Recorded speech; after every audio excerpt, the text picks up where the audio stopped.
Po mga idol, dito lang po matatagpuan to sa Barangay Hor, sa Barangay Kapalong.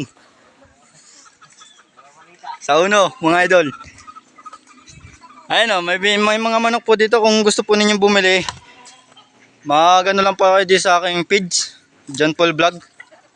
Ito po yung mga manok. Hindi po kasama yung mga mga damit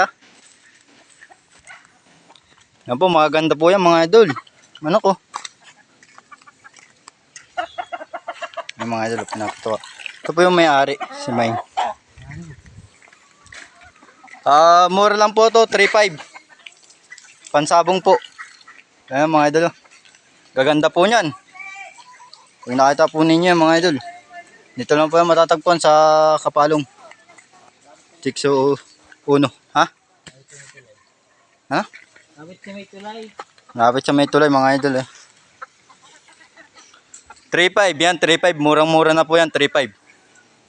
Yan Ito po, medyo bata pa po, mga 4 months. Yan.